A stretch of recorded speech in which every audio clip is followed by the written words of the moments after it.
Happy Groundhog Day, Groundhog's Day, whatever the proper nomenclature is. Happy February 2nd, 2024. This is Up North News Radio. I'm Pat Kreitlow in Chippewa Falls. Greg Bach is in Waukesha, and we have our regular stable of Friday guests joining us today. Mark Jacob from Chicago, where we'll talk about a historic walkout for newspaper employees in the Windy City. We'll talk a bit about that.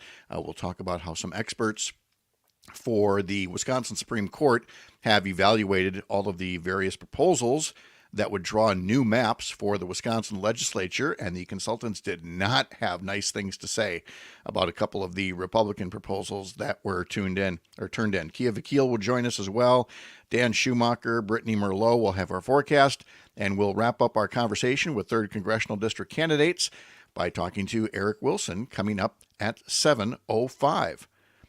But first, across the Civic Media Radio Network, before we get started at 6:06, as Paul Harvey used to say, stand by for news.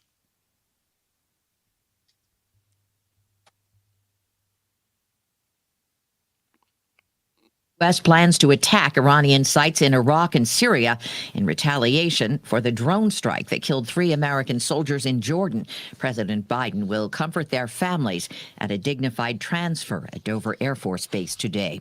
A teenager is being charged as an adult for alleged swatting calls. Correspondent Jeff Pegues. Investigators say the 17-year-old California resident has been calling in numerous disturbing and fake threats. Last May, he allegedly threatened a mosque in Seminole County, Florida, adding gunfire in the background. He's allegedly targeted Washington State, Texas, Florida, and Maryland. Voters in South Carolina cast first ballots in the Democratic primary tomorrow. Burning question, though, could impact turnout. How many Democrats will decide to wait and vote in the South Carolina GOP primary February 24th? State Democratic leaders are urging against that. We encourage you to get out and just vote. If you're not registered, get registered so that you'll be able to vote, and your vote does count. Cassie Nelson Wright heads up the Democratic Party in Clarendon County, South Carolina. Jim Crisula, CBS News. A first read on the economy since the Fed decided to leave interest rates untouched. Bank rates Mark Hamrick on this morning's jobs report. The consensus is we'll see slower hiring, falling short of the 216,000 jobs added in December. This is CBS News. Think O'Reilly Auto Parts for all your car care needs. Get the parts and service you need fast from the professional parts people at O'Reilly Auto Parts.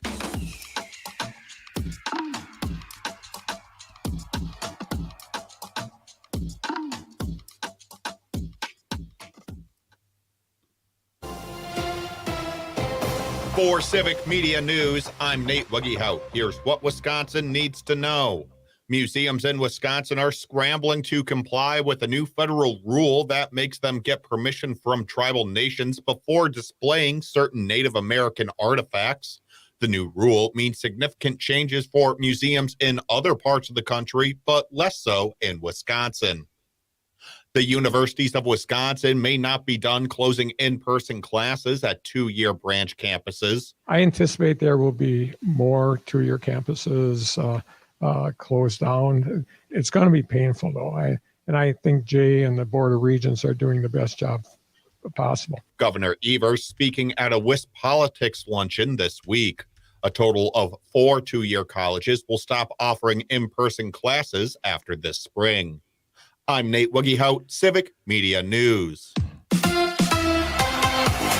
The Brewers trade Corbin Burnes. Hi, I'm Mike Clemens with sports. The Milwaukee Brewers have traded their ace pitcher, Corbin Burnes, to the Baltimore Orioles in exchange for a left-handed pitcher, DJ Hall, infielder, Joey Ortiz, and a future draft pick. Last February, Burnes upset with the Brewers organization after during an arbitration meeting, they blamed him for not reaching the playoffs in 2022. Had the hearing all day Tuesday, spent Valentine's Day on a plane, got home at 10, 11 o'clock, and got to see my wife before she fell asleep. So that was kind of how the Valentine's Day went. So that was fun. But yeah, like I say, you kind of find out your true value. We spoke with Brewers general manager Matt Arnold. Look, anytime you trade a guy like Corbin, it's always a difficult decision. I think the overarching theme here is that we're excited about the players we're getting back. NFL, Brian Gutekunst says poor play in the secondary is partly what led to them firing Joe Barry and hiring Boston College head coach Jeff Hafley. With sports, I'm Mike Clemens. This is your hometown radio, refreshed, keeping you informed, entertained, and connected locally across the Civic Media Network.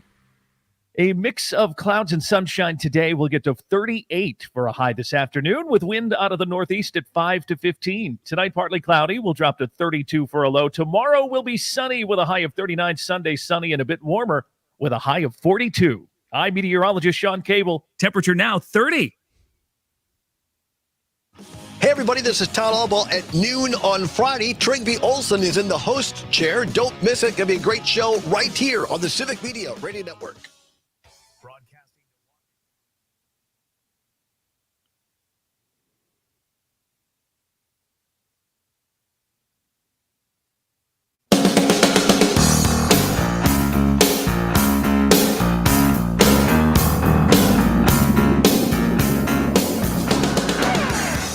All across Wisconsin from Civic Media, this is Up North News Radio. Now, live from our Lake Wissota studio, here's the founding editor of Up North News, Pat Brightlow.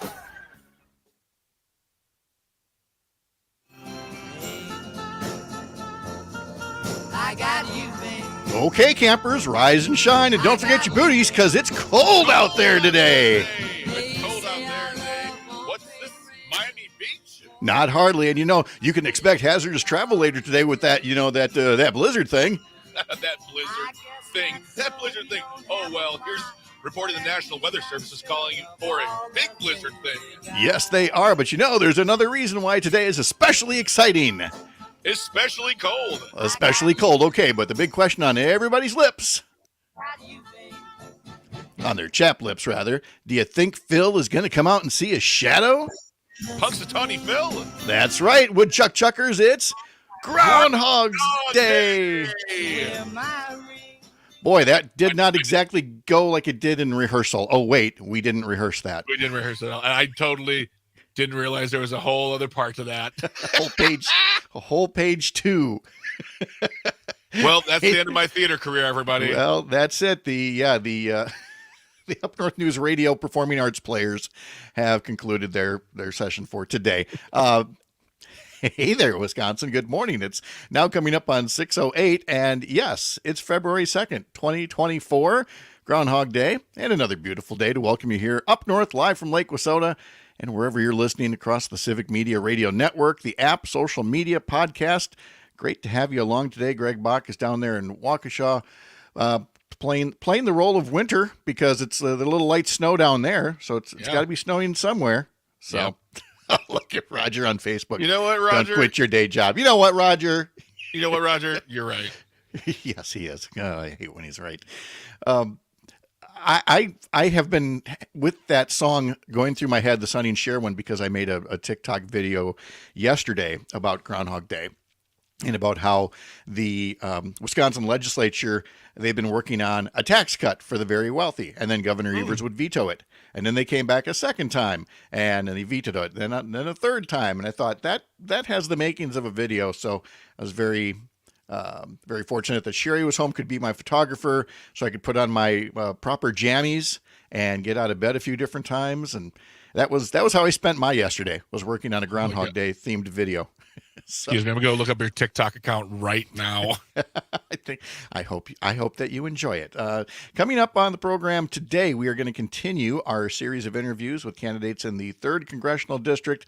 As you know, we talked to Representative Katrina Shanklin on Wednesday, Rebecca Cook on Thursday. We talked to Eric Wilson today, coming up at 7:05. And so if you want to listen back to the interviews with Representative Shanklin and with Becca Cook, just head over to civicmedia.us and head to the Up North News radio show page, where you can look at all of our past episodes broken down hour by hour. You can also do that as a podcast, not just on the Civic Media website, but Apple, Spotify, wherever you get your podcasts. We would love to have you along for the show and listening back to some of those interviews that we've done in the past. If you'd like to join us this morning and let us know if you see your shadow later on today, our number is 844-967 2789, 844-967-2789. And again, while you're over at the Civic Media website, you can download the app, which enables you to listen to all the different stations because some have different programs on at different times. You can call in to a show through the app. You can text the show through the app. Email us, radio@upnorthnewswi.com, or put a comment like Roger just did on Facebook, either through the Up North News Facebook page or the Civic Media Facebook page, and we'd love to have you around.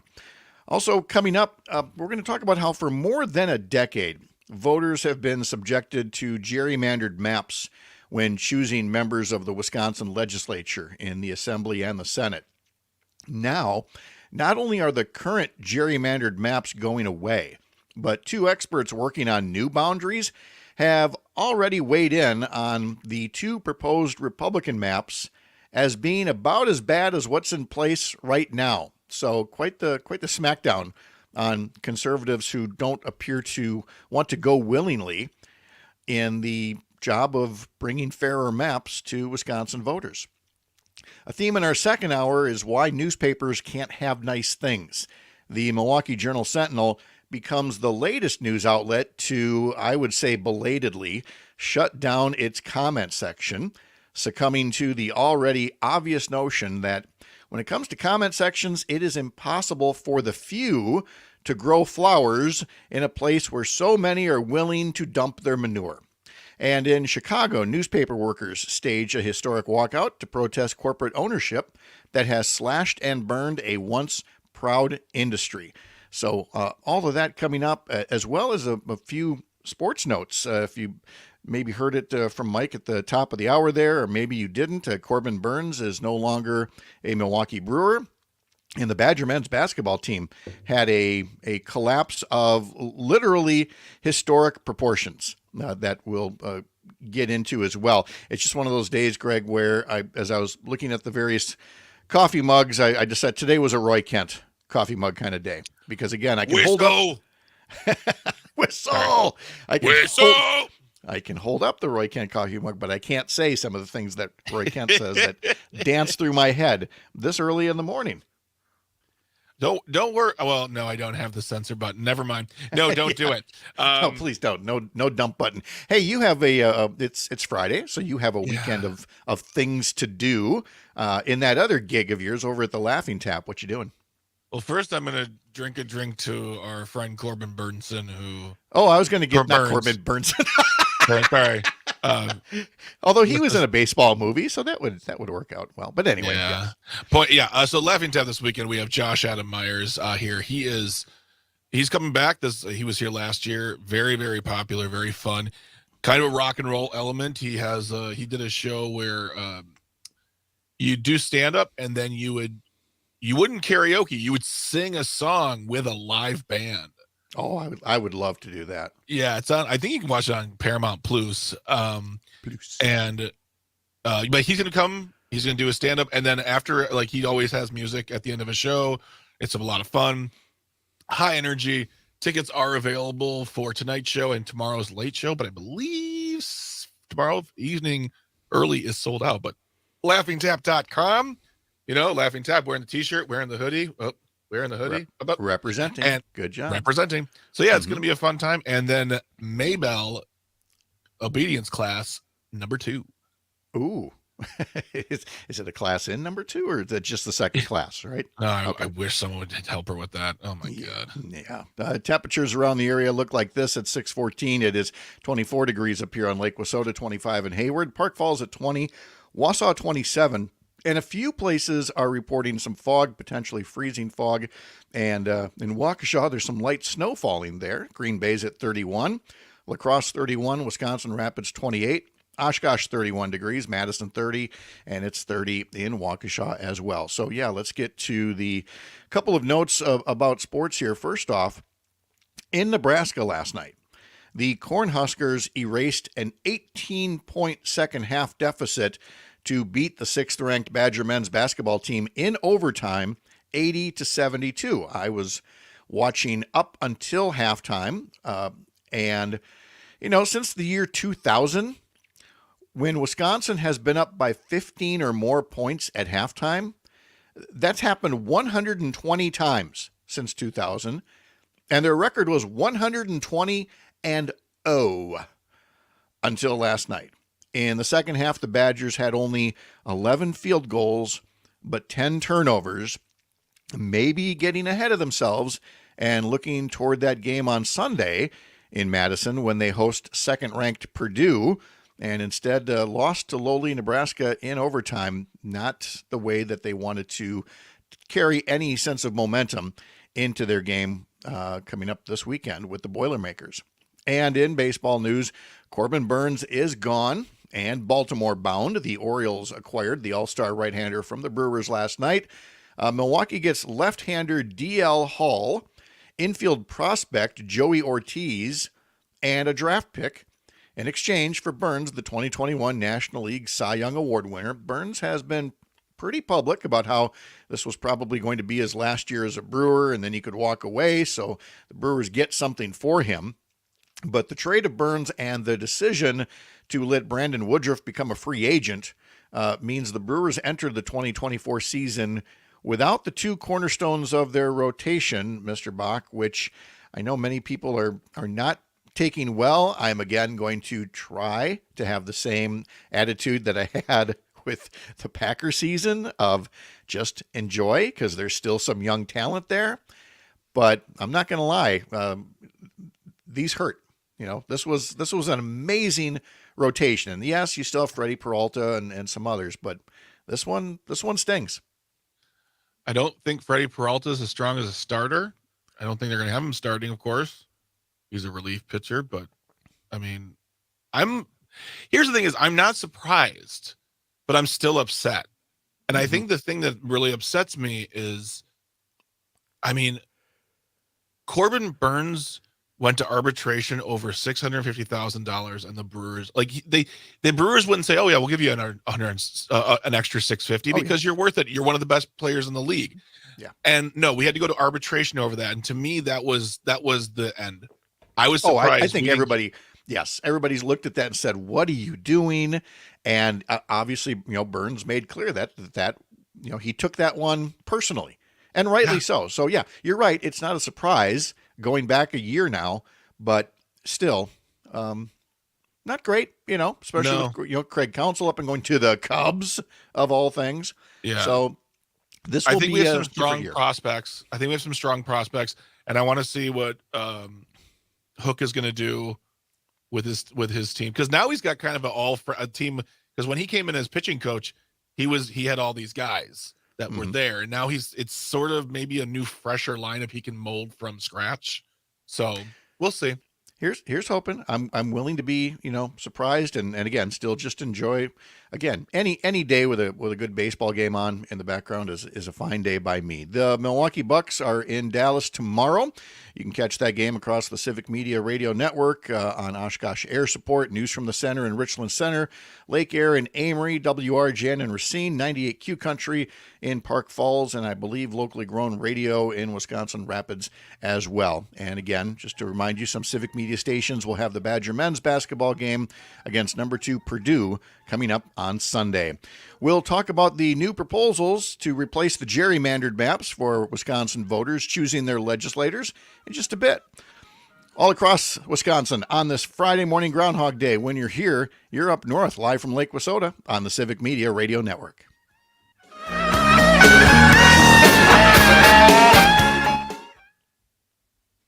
The Shaw, WAUK.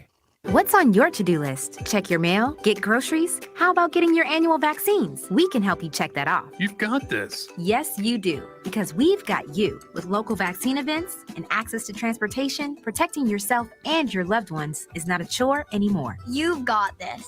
A message from the Aging and Disability Vaccination Collaborative, powered by U.S. Aging. Funded by the U.S. Administration for Community Living through a grant to U.S. Aging. Learn more at yougotthis.usaging.org. Don't you wish your life came with a warning app? Stop. That dog does not want to be petted. A heads up before something bad happens. You should not send that text. Uh-oh. Life doesn't always give you time to change the outcome, but prediabetes does. With early diagnosis and a few healthy changes, you can reverse prediabetes and prevent or delay type 2 diabetes. To learn your risk, take the 1-minute test today at doihaveprediabetes.org. Brought to you by the Ad Council and its Prediabetes Awareness Partners.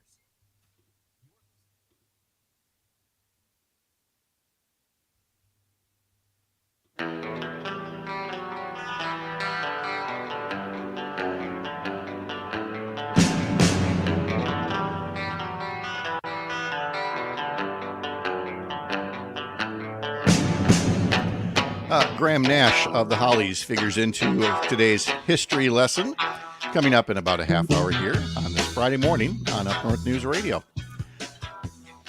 All right, let's reset where we are in terms of where voters in Wisconsin quite literally stand in terms of who represents them in the Wisconsin legislature. That's because yesterday was the day when consultants hired by the Wisconsin Supreme Court released their opinion on various new map proposals that were submitted to the court to redraw the legislative districts. And of those, they had fine things to say about 4 of them, 2 of them, not so much. So again, let's reset this for you. The voters have been subjected to maps that were essentially rigged back in 2011. They were drawn in a way that would give Republicans a wildly disproportionate share of legislative seats, disproportionate to their actual support statewide. Wisconsin's basically a 50-50 state. The Republicans were in the majority. Nobody would have objected if Republicans had drawn maps in 2011 and then 10 years later. That gave them, 52, 55, 56 maybe % of the seats. But the way they're drawn right now, Republicans have 2/3 of the seats in the Wisconsin State Senate and nearly 2/3 of the seats in the Assembly. And that's solely because of how the lines are drawn to maximize Republican votes. When you look at the statewide vote, they don't enjoy that level of support at all. That's a gerrymander. And for years, a conservative-led state Supreme Court said, we see nothing wrong with this. After the election of Judge Janet Protasewicz last year, the court had a new composition, looked at those maps, and said, what are we talking about here? Not only, are they out of whack, but they don't even abide by the Wisconsin Constitution in terms of being contiguous. You've got these little islands of land outside the main district, which is something that is not allowed in the Wisconsin Constitution by any plain reading of it. These older maps should not have ever existed, but they did, and they are finally changing after 12 years. So the state Supreme Court ruled that the current maps are unconstitutional and asked all of the parties in the case, not the 2 parties, Democratic, Republican, but there were something like 6 different parties, entities in the court case, and said to them, all right, all of you can submit how you would change the maps. We are going to hire a couple of experts to look at those proposals, and then we'll decide whether to adopt one of these proposals or tweak one of them. So Governor Evers put in a proposal, Democratic state senators put in a proposal, a couple of outside groups that were part of the lawsuit did, Republican legislators did, and the Wisconsin Institute for Law and Liberty, a right-wing legal group. So the consultants yesterday commented on the proposals and said that the plans submitted by Republican legislators and the conservative law firm are still rigged to the point where they qualify as being gerrymandered. They did not explicitly say the other 4 maps are constitutional.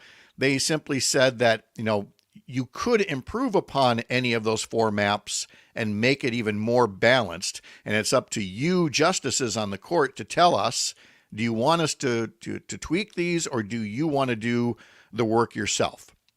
And that's where we are at this point. Governor Evers hailed the report yesterday as confirmation of, basically what we've known all along. He said, quote, "The days of Wisconsinites living under some of the most gerrymandered maps in the country are numbered. While this is just one step in this process, today is an important day for the people of Wisconsin who deserve maps that are fair, responsive, and reflect the will of the people." Because under these maps, Republicans have largely blocked any major policy initiatives of Evers and Democratic lawmakers for the past 5 years. And really, it's not even just being in the majority, but their behavior in there. You know, when the legislature was more balanced and when there were fewer extreme members in there, members of the minority party at any given point were still able to pass bills. They were still able to get committee hearings on bills, even if they weren't going to pass. But over the past few years that Republicans have controlled the chamber, not only are they not taking up any bills with a Democratic lead author, but nearly none of them are even getting a public hearing in committee, which is literally the least that you could do as a majority member to have some kind of veneer of fairness. And by the way, also confidence in your own ideas. If you think your ideas and your positions and your policies are best, you have nothing to fear by kicking around other people's ideas and defending yours and maybe even improving upon yours by saying, you know, I don't like 90% of what's in your bill, but I do like that part, and I think that we should incorporate it. And that might have happened here and there in the legislature, but not very much at all. The consultants on Thursday said that the maps from legislative Republicans and the Wisconsin Institute for Law and Liberty are partisan gerrymanders. The legislative Republicans map was virtually unchanged from what the current boundaries are. Again, just essentially thumbing their nose at the rule of law and saying, we're not even going to attempt to comply with this ruling. And all they've done really instead is play politics with it and say that, you know, basically a lot of projection. Everything that has been said about Republicans for the past 12 years, well, they just kind of turned it around and said, well, I know you are, but what am I? The consultants rejected Republican claims that the majorities are due to Democratic support being concentrated in cities, while the GOP has broader support in a larger geographic area. The consultants said that kind of insulation from the forces of electoral change is the hallmark of a gerrymander. To put it simply, geography is not destiny. And that's a great way of summing up how to respond to the many times we have people on the Republican side of the aisle point to a map of the country or point to a map of the state, and you see all this red territory. And they say, you see, we have so much support all throughout, you know, the Mountain West and all throughout rural Wisconsin. And land doesn't vote.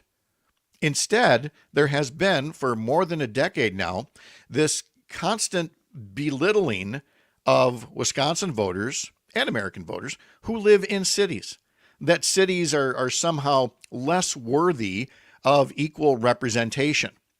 Now, you would be right to fear, if you were, in this case, a Republican, that, you know, you could give outsized representation to city voters and city-based legislators. It's, of course, possible to gerrymander in the other direction, but that's not what we have right now. Right now, we have a party that will look at these cities, and instead of fighting for those votes, and instead of fighting for those voters with positions and priorities, they instead look for ways to punish cities, make it harder to vote, make it harder to fund universities, make it harder to fund infrastructure. Again, when you can't win on your ideas, you cheat. And this was one way that was happening for over a decade. And it's finally in a process that is bringing it to a close. We'll have more of a national lens with Courier Newsroom national correspondent Keya Vakil coming up next, live from Lake Wissota on the Civic Media Radio Network.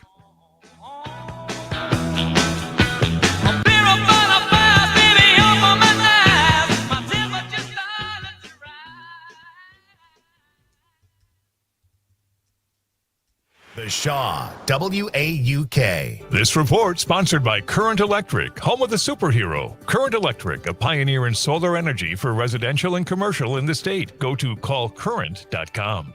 This is Chuck Smith, founder of Current Electric. I want to thank you, Southeast Wisconsin, for making us #1 electrical service company in our area. From residential and commercial to all things solar. Do you know the #1 reason people call Current Electric? It is trust. We answer the call. They trust our heroes in their home and businesses. With 8,500 five-star reviews and growing, I'm so very proud of our team of heroes. Go to callcurrent.com. That's callcurrent.com, home of the superheroes. I'm Stephanie Hoff for the Midwest Farm Report along with you on a Friday morning. The lift in cheese prices to start the week is a sign of traction in the export market. This is according to Matt Tranel. He's a broker analyst out of Everegg's Platteville office. While the news is positive, he's still cautious about how much volume of cheese is on the CME. So I do think that we are finding some traction in buyers, but I do still think that there's quite a bit of volume to be sold on the CME Spot Dairy Index. We've really been in a downturn on cheese since August, and we saw a little pop in October, but quite frankly, we took prices all the way down to this 140, 150 area. When you look at our price versus the world, Oceania's up around 190, and the European Union's around 205. In November, we chipped off some really good export deals, and then as of recent, like 2 weeks ago, there was said to be some export deals that were getting done.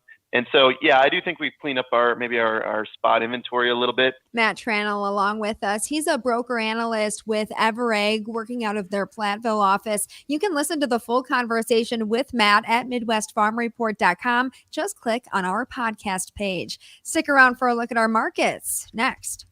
Innovation, that's BioVet. Livestock producers rely on BioVet for microbial and nutritional support, keeping livestock eating and productive. Make BioVet your trusted partner for your livestock health since 1991. Learn more at biodensvet.com. Innovation, that's BioVet.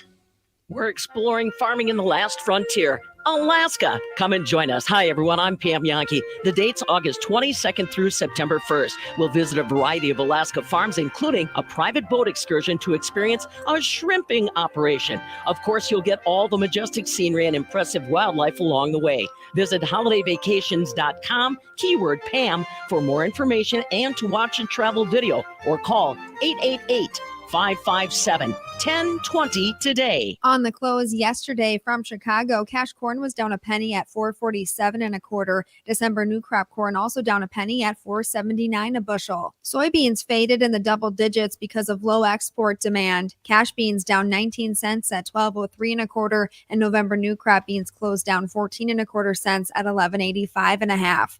July new crop wheat closed up 3.5 cents at $6.13 3/4. The Class 3 milk contracts rallied yesterday upwards of 40, 50, or 60 cents, depending on which one you were looking at. Barrel cheese closed up 2 cents at $1.54, and the 40-pound block cheese closed up a penny and 3/4 at $1.66 3/4. For the Midwest Farm Report, I'm Stephanie Hoff.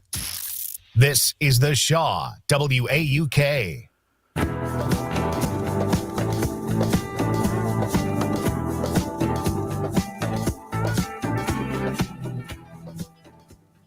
A mix of clouds and sunshine today. We'll get to 38 for a high this afternoon with wind out of the northeast at 5 to 15. Tonight, partly cloudy. We'll drop to 32 for a low. Tomorrow will be sunny with a high of 39. Sunday, sunny and a bit warmer with a high of 42. I'm meteorologist Sean Cable. Temperature now 30. It's fully leaded education talk. Busted Pencils with Dr. Tim and Dr. Johnny. Weeknights at 7 on the Shaw, 540 AM and 101.1 FM WAUK, and on the Civic Media app. We've all felt left out.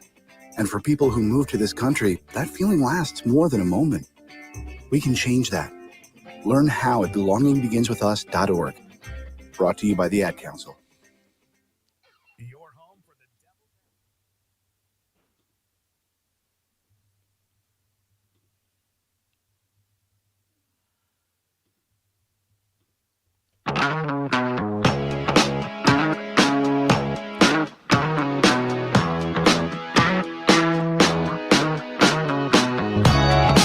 Welcome back. Time to talk to our friend Keya Vakil, senior national correspondent for Courier Newsroom, out in Los Angeles, joining us as he does every Friday morning. Keya, good morning.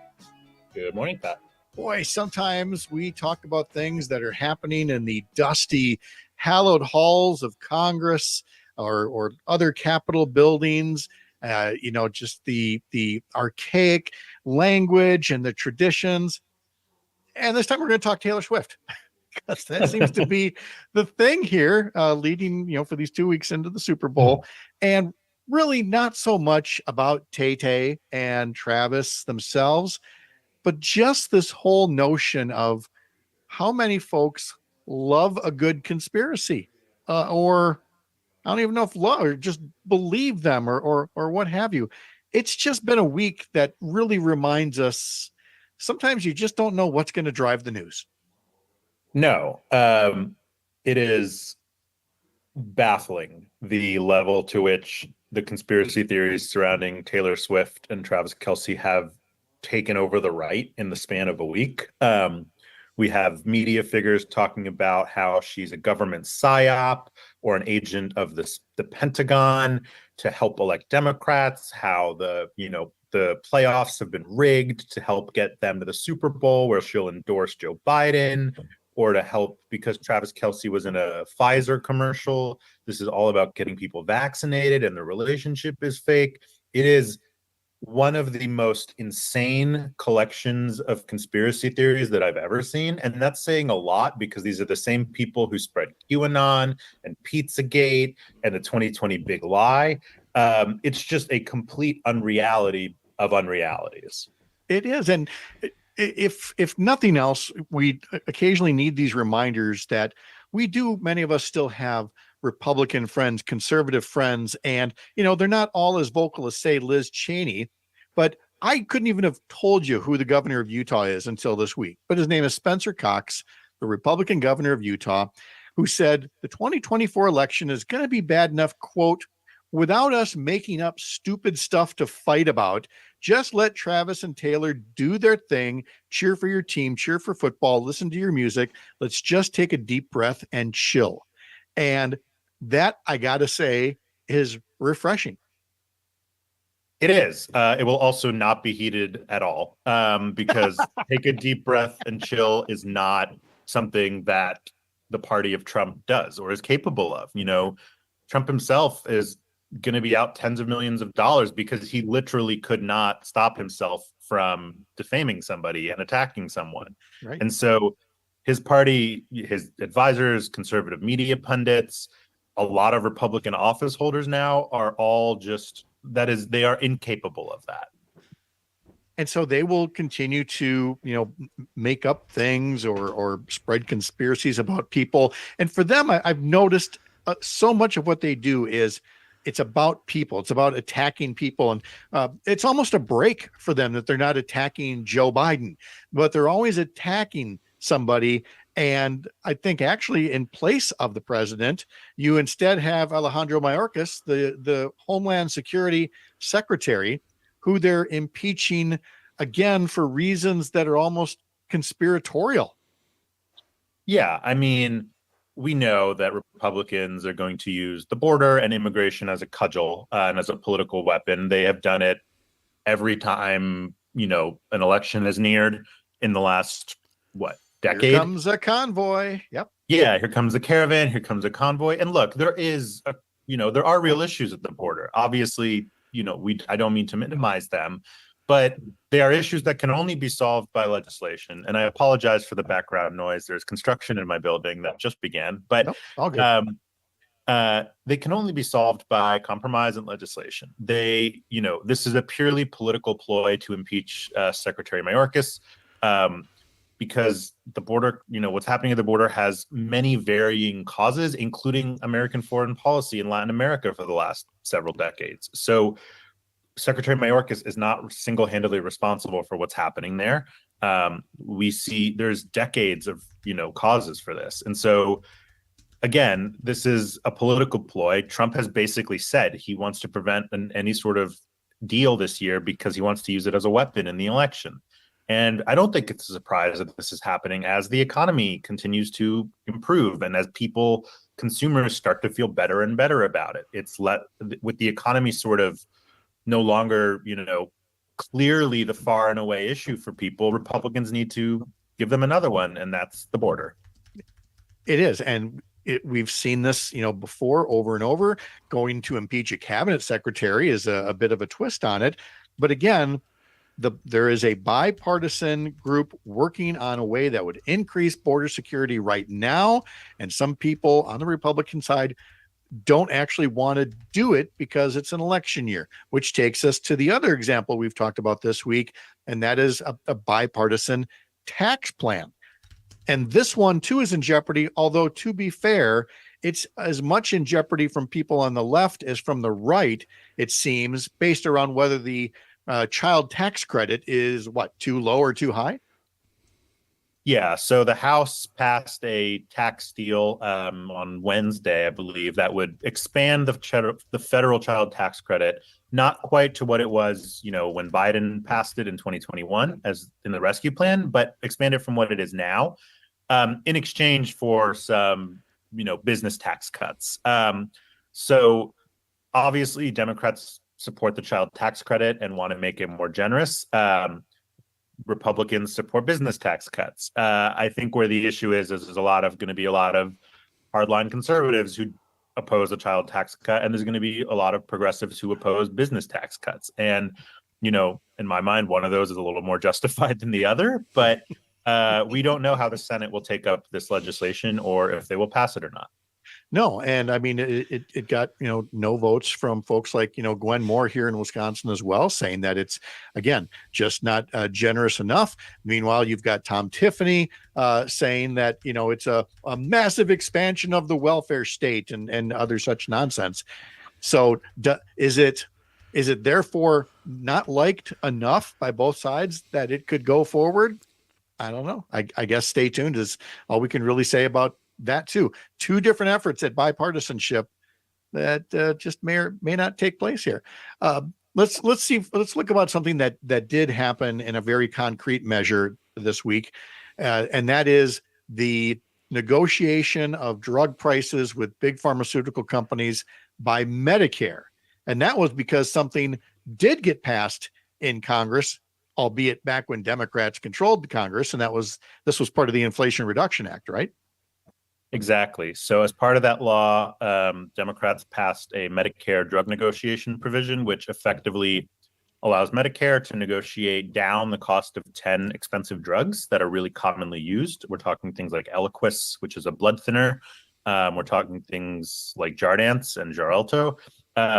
So these are drugs that Medicare is now negotiating with the drug makers on the cost of that Medicare will pay for, because these drugs cost seniors a lot of money in some cases. And so by reducing prices of these drugs, it'll save people money. And so this will go into effect, I believe it's in 2026. Yes, 2026. And then every year, 10 more, and then eventually 15 more. And so eventually there's going to be hundreds of drugs that are covered by this that will be life-changing for people. And this week marked the Biden administration sending offers. So, there are lawsuits over this because, surprise, surprise, pharmaceutical companies don't like having to give a crap about people and how much they pay for things. So, but, it's moving forward right now. And it is, again, it's proven to save money, not just for consumers, but for the taxpayers eventually. The same can be said for Medicaid expansion, something that still hasn't happened in Wisconsin, one of only 10.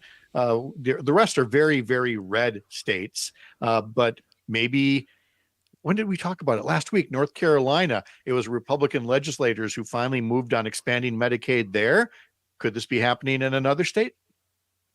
So potentially, but not because of Republican legislators. So in Florida, which is a Republican-dominated state, a group called Florida Decides Healthcare announced on Thursday that they're working to place Medicaid expansion on the ballot in Florida for 2026.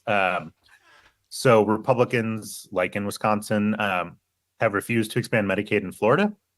And even though there's about 1 million people there who would benefit from it and get covered, and it would be almost entirely covered by the federal government. So this is not, a state level cost problem. It's we don't want to help people who might need help problem.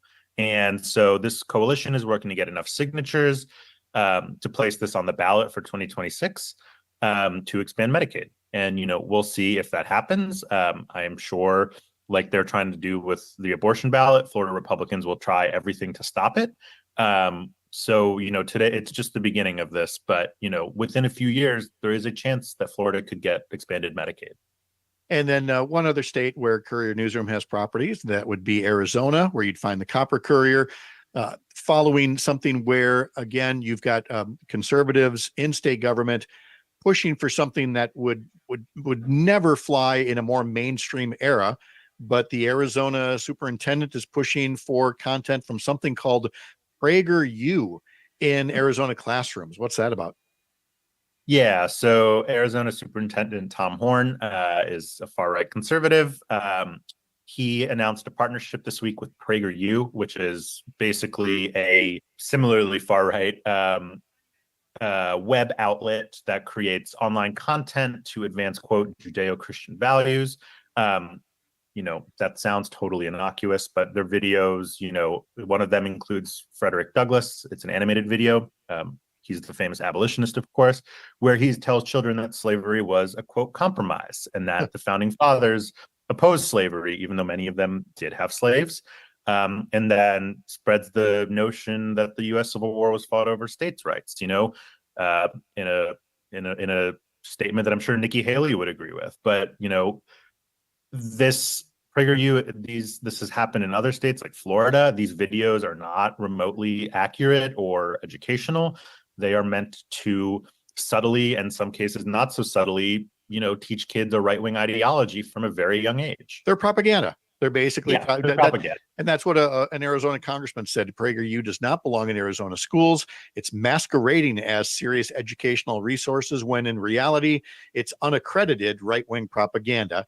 And again, we don't have something quite like that at the Wisconsin level yet, but it's definitely worth following in some of these states where, again, if you're not paying attention, you never know what government could slip into what's educating your children. Yeah, and it's scary. It's not just Arizona, it's Florida. They have partnerships in Oklahoma, Montana, parts of Texas, for all the talk from, groups like Moms for Liberty about liberal indoctrination. There is no liberal equivalent to this. This is a right-wing group that has existed for years that, understands that propaganda can work. And so they continue to double and triple down on it. Yeah, I mean, it is just always projection with this bunch, and we're very thankful that folks like Keya Vakil follow that for us, along with all the other good people at Courier Newsroom. And go to couriernewsroom.com to learn more about Keya's newsletter, and then of course his visits with us on Friday mornings. Keya, thanks very much. Have a great weekend. You too, Pat. Thank you. Also, a comment came in on Facebook during the segment asking, Mary asks, does anyone or can anyone explain why nursing homes limit the Medicaid beds that they have? Now, I'm going to take a stab at this, but I want to caution you that there can be others who might correct me or, expound on what I'm going to say. But the main reason is that Medicaid, for all of its many benefits, has a reimbursement rate that is just frankly too low. While there are instances of corporate medicine that charge ungodly amounts, quite the opposite is the case for Medicaid. And so entities have to put limits on how much they accept from Medicaid. And the best thing to do there would be to have elected officials who would set a Medicaid reimbursement rate more in line with, what it costs for all of our many medical and healthcare providers to take care of them. And that, again, means you'd have to have people elected who want to preserve and protect Medicaid and affordable healthcare for people in Wisconsin and around the country. We will pause and have this day in history, a little history lesson, some musical memories, and tell you what's in today's daily newsletter from Up North News. Subscribe over at upnorthnewswi.com. Coming up right after this, wherever you're listening across Wisconsin, when you're here, you're up north, live from Lake Wissota on the Civic Media Radio Network.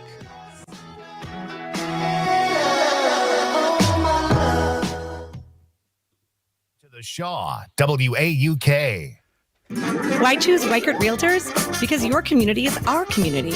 We're your neighbors, your students, your chefs, your soldiers, your builders, your actors, your musicians, and your radio personalities. We love this city as much as you do, and that's why we want to help you live your best life here. Because we are your realtors. Call us today and let us help you find your next home. 608-821-7002 or visit Weichert-Lakepoint.com. Weichert Realtors Lake Point, a home for all. I always wanted to learn Spanish, but I never thought I'd have the time. Then I discovered Babbel. Babbel's lessons are fun. They only take like 10 or 15 minutes, and in 3 weeks, presto, you're starting to speak another language, like magic. I love that Babbel's lessons aren't just robots talking. They're voiced by native speakers, so you get the pronunciation just right. If you want to learn a language, there's no faster, easier, better way than Babbel. Babbel. Babbel. Go to Babbel.com and start learning a new language today. That's BABBEL.com.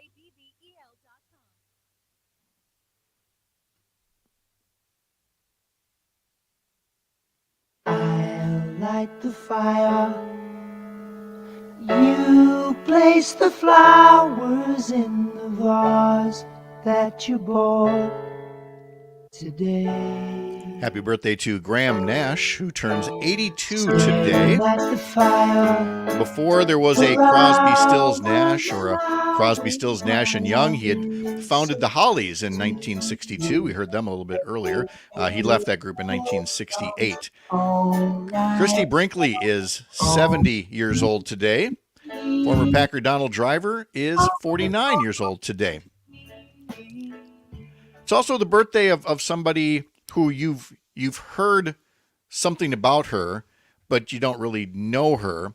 But she is the baby that you hear crying at the start of Isn't She Lovely? This little Stevie Wonder tune. There we go.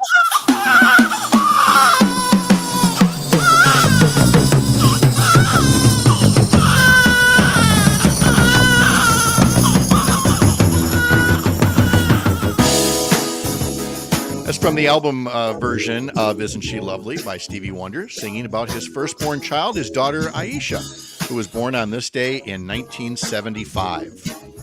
On this day in 1973, NBC premiered The Midnight Special. It aired on Friday nights till 1981. Greg, age-wise, again, the old man always has to ask everybody else, is this in your wheelhouse or was it not a thing anymore? Because it was like the thing in the age right before music videos came out. No, I mean, I caught repeats, and now especially in the age of YouTube, you can see a lot of clips from the Midnight Special, but I think I was 3. It was, because back then it was only... When it was canceled. Yeah, there was Johnny Carson, and then for a time there was, Tom Snyder had the Tomorrow Show, which was rather cerebral. And then I want to say it was Fred Silverman, but one of these NBC execs got the idea to put on, live music, put on some bands at midnight. And so it was one mighty popular show through the 70s, but then much like video killed the radio star, MTV also killed the Midnight Special because everybody was into videos at that point. They didn't want to see people just standing there and singing. Thankfully now people... new Midnight Special. What's that? Bring it back. There's no yes. MTV. Yeah, I would completely go for that. Would love to see that. Happy birthday to Shakira. She is 47 today. Shakira. Oh, baby, when you talk like that, you make a woman go mad. So be wise. Shakira has been a public fixture since the age of 13 when she signed a record deal with Sony Music, where they saw some talent there, and she is... Where did I just see? There is a larger than life-size statue of her someplace. I don't know if it's a hometown or home country, but she is a legend well beyond the borders of the U.S. Colombian? I think she's Colombian. Okay. And on this, go on. I was going to say, on this day in 1954, the Detroit Red Wings played the first outdoor hockey game by an NHL team. It was an exhibition match in Marquette, Michigan, against the inmates of the Marquette Branch Prison. They called themselves the Marquette Branch Prison Pirates. and challenged and took on the Detroit Red Wings. I don't have the score available here. I don't know how it turned out, but first time that you'd see an NHL team play an outdoor game. And I will admit, I still get a charge out of the annual Winter Classic. I forget how many years it's been around now, but I rather like when the NHL does their, one game a year out in a baseball or a football stadium. Especially that very first year where it was like nature rewarded it with snow falling during the game of these huge fat snowflakes that were coming down. I mean, it was real snow globe stuff, and really enjoyed watching that. I got a score for you. Oh, go ahead. Marquette Prison Pirates 0, Detroit Red Wings 18. 18-0. Okay, well, it's an exhibition game by an NHL team against inmates. So there's your sports. There's your final on the scoreboard today. And finally, the number one song this day in 1985 was by Foreigner. I wanna know what love is.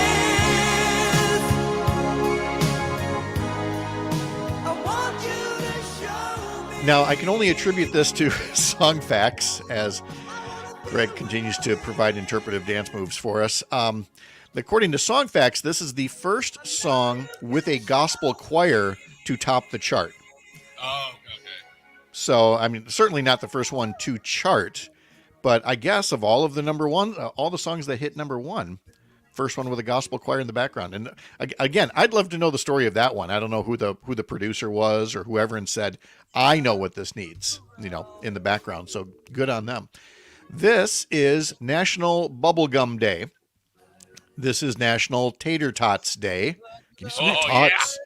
Yeah. I just watched Napoleon Dynamite last night. Did you? Napoleon Dynamite was such a classic example of our daughters were teenagers at the time, or maybe preteen. And it's such a classic example of mom and dad see what their kids are watching and go, ugh, what is this? This is garbage. It's ick. Just dumb. And then the second time you see it and beyond, you're hooked. You're in. That's exactly what I told Bridget. I told her the first time I saw that movie, I'm like, this is stupid. Mm-hmm. And then my friend talked to me about it, and he's like, he gave me the background, and it's an independent film and all this stuff. I'm like, all right, I'll watch it again. And after we watched it the second time, I go, you guys want to watch it again? Yeah. So, we watched it so many more times after that. Yes, once you're in, but you had to get past that first little bit of it. It's kind of like, for the Schitt's Creek, which is the name of a TV series. Sherry and I we had to restart that like 4 different times over the course of a year, because we were just, the first episode, we were like, I hate these people. I hate that people said, no, it gets better. They get funnier. And we didn't believe them the second time and the third time. Then like the fourth time, we were like, oh, I see it now. Okay. And then we were hooked. My mom had the same problem with Ted Lasso. She's like, I don't like the owner. She's so mean. I'm like, you got to go through it. You got to press through. And then 4th episode, she goes, all right, I like this show now. Yes, that's exactly it. Some things you have to listen to your friends when they recommend something like this. Give it a chance. Yeah. This is, of course, February now. So this is a Wear Red Day for Women's Hearts, Women's Heart Health Month. This is National Ukulele Day, National Crepe Day, Catcher's Day, River Day, Sled Dog Day. There's just some days where you go, there's just too many of these days, but you're going to hear about these from somebody. It's it's World Wetlands Day. And somebody decided this is National Working Naked Day, which is exactly why those of you watching on Facebook see that we're not wearing a stitch of clothing right now. Yep. And we've now horrified anybody who doesn't know that we're simply making that up. So, and my doctor has questions. When we come back, Eric Wilson is going to be here wrapping up our candidate interviews with people running in the Democratic primary for the 3rd Congressional District later this year. That's coming up in our second hour, and much more here on Up North News Radio for this Friday morning.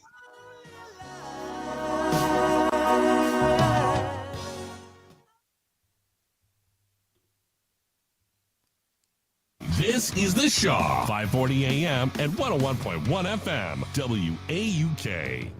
Enjoying this local program? Find the complete Civic Media lineup at civicmedia.us or the Civic Media app. Less calories and fat, and oh so delicious. It's what every light bread wants to be. Leave it to the bakers of Village Hearth to have the perfect recipes that pack goodness and flavor into every package while still keeping it trim. With Village Hearth light bread and buns, you can lighten up on the calories and fat without losing out on the great taste. There's simply more to savor and nothing to sacrifice. With our light wheat, light 12 grain, and light Italian bread and buns, there's a light, tasty favorite for everyone in the family. Village Hearth, baking our best for you.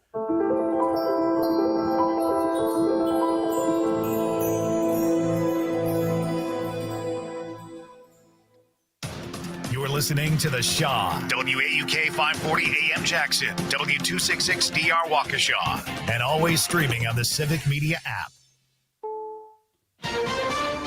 This is the CBS World News Roundup, sponsored by Staples.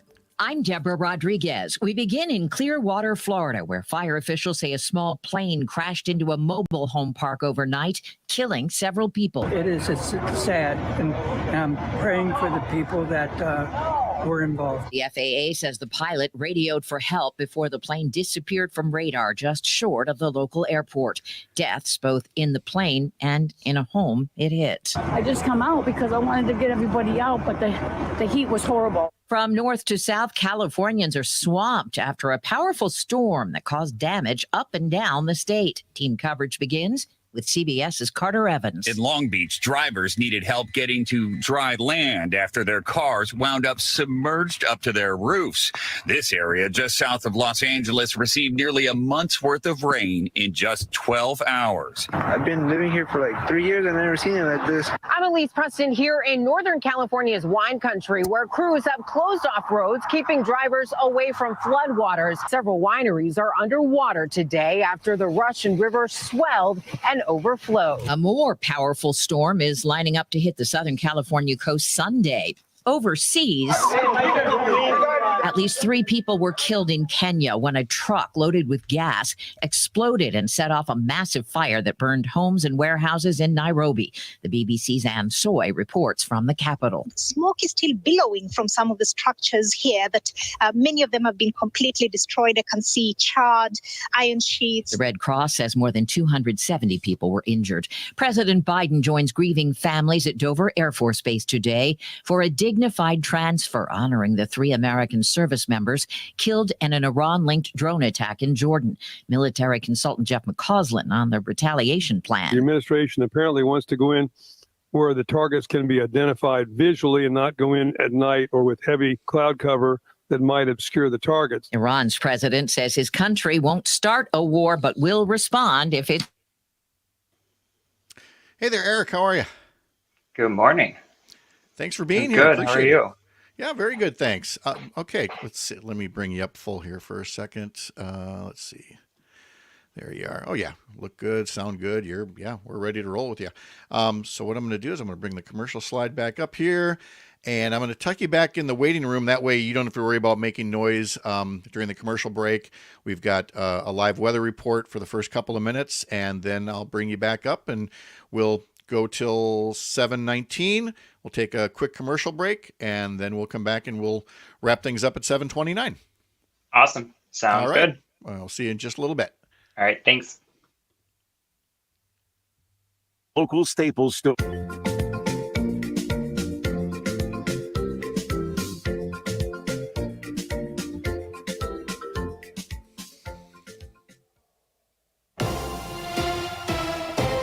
For Civic Media News, I'm Nate Wuggyhout. Here's what Wisconsin needs to know.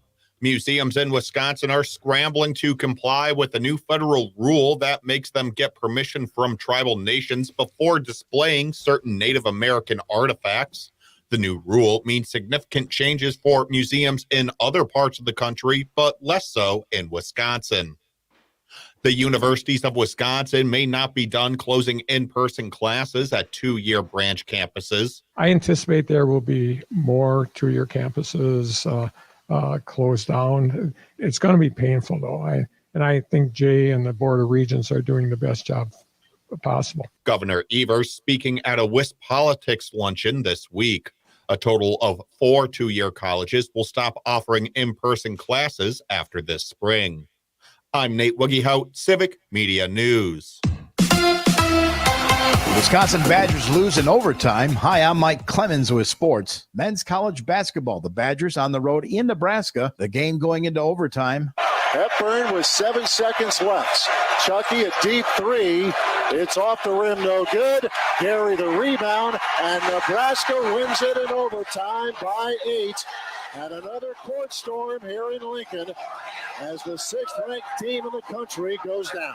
Matt LePay on the Badgers radio network. The final, Nebraska 80, the Badgers 72. Head coach Greg Gard asked, was it the Badgers' second half turnovers that did them in? Yeah, that combined with bad shot selection and no play in the paint. NFL, Brian Gutekunst says poor play in the secondary is partly what led to them firing Joe Barry and hiring Boston College head coach Jeff Hafley as their new defensive coordinator. The Packers GM says they will likely work out a contract extension with Jordan Love in the next few months. With sports, I'm Mike Clemens. Local radio for you and your community. It's Civic Media's mission with stations across Wisconsin. Find your favorites at civicmedia.us. A mix of clouds and sunshine today. We'll get to 38 for a high this afternoon with wind out of the northeast at 5 to 15. Tonight, partly cloudy. We'll drop to 32 for a low. Tomorrow will be sunny with a high of 39. Sunday, sunny and a bit warmer with a high of 42. I'm meteorologist Sean Cable. Temperature now 30. This is your local Civic Media radio station. Want to hear even more? Anytime? Find all of it at civicmedia.us. Your home of the Earl Ingram Show. Weekday mornings from 8 till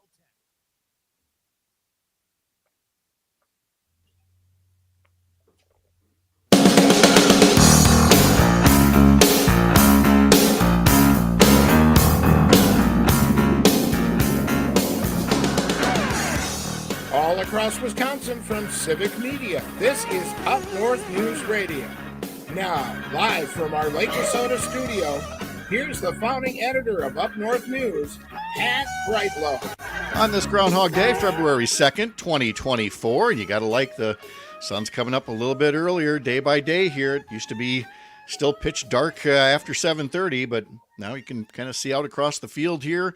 Unless you've got a little fog where you are, and we'll find out more about the forecast from Brittany Merlot in just a sec or two. And then congressional candidate Eric Wilson from the 3rd Congressional District will be joining us. Mark Jacob will be along at the bottom of the hour, talk to us in part about a historic newspaper walkout happening in the Chicago area. Dan Schumacher will help us kick off the weekend and see what we've got for sports. But first, let's check those weather conditions. 7 o'clock temperatures include 21 up here in Chippewa Falls. 23 in Hayward. Park Falls is at 20. Wausau 27. Green Bay's at 30 degrees. So is La Crosse, Oshkosh, Madison, and Waukesha. All at 30 degrees right now. And Wisconsin Rapids is at 28. Let's see what the weather picture looks like for the rest of your Friday and into the weekend by turning to Civic Media meteorologist Brittany Merlot. Brittany, good morning. Good morning. Happy Groundhog's Day. Yeah, you don't take this personally, right? That people are, dealing with rodents rather than scientists? At first I used to take it personally. Now I think it's just hysterical. Let's see what they got to say. I had a neighbor post yesterday about their maple tree and all the sap, is already starting to run there. So I'm like, oh yeah. How good a predictor are you really when that tree is going to be, trapped in some kind of 10 below weather, before this is all said and done. So I put my stock in you, Brittany. Oh, thank you so much. Oh my God, you are a kiss up. Oh, yeah, listen to you.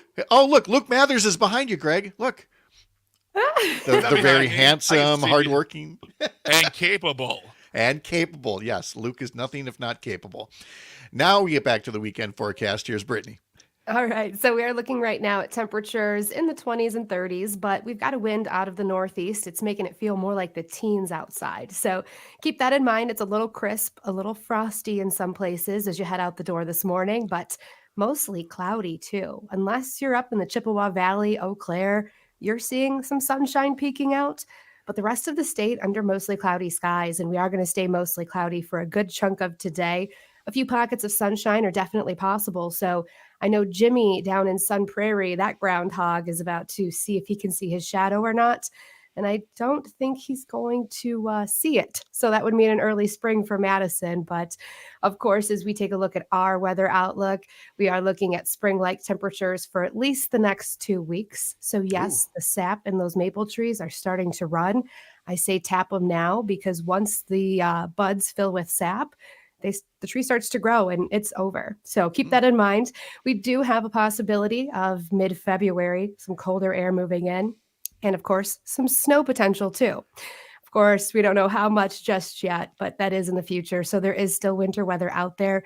No matter what the groundhogs say, we are still in the winter here. Of course, mild spring-like temperatures today, highs in the upper 30s, and then this weekend into the low 40s, and by Sunday, upper 40s once again. Tons of sunshine too. Just so not typical, but I will take it. I will take it. Others I know would love to get back to a typical winter, and like you said, you'd never have to wait too long. It'll be around. Exactly. Winter's not done with us yet. Thanks, Brittany. Have a great weekend. You too.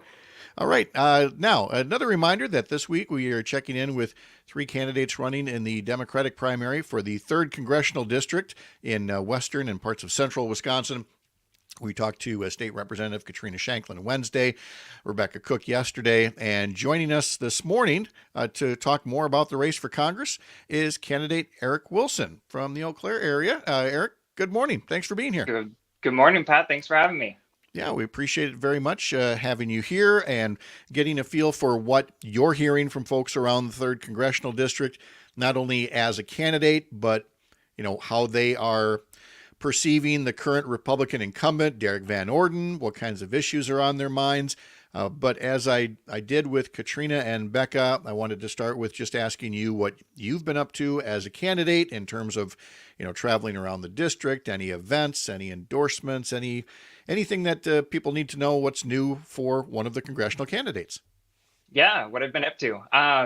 We've been busy. So we have been to just about all of the counties, actually, making sure we're going to Democratic parties, having my own events, really just getting people out that are tired of the normal, tired of the chaos that continues to be in a little bit of both parties, and giving people a fresh perspective to share their concerns, to have someone that's actually going to listen, to have someone that's going to champion to reviving and dealing with some of the big issues that we have.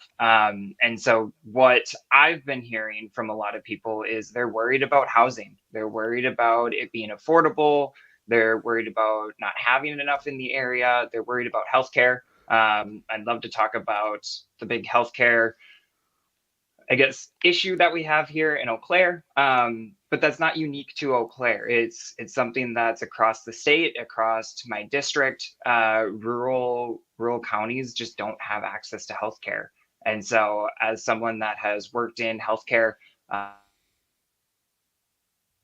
issues and have family that has medical issues as well, it's an important topic. And so really those two are the big ones. I think we can all agree that Derek is Derek. And we can talk about that a little bit more, but really just getting out there, listening, learning, and being a voice and seeing what can we do.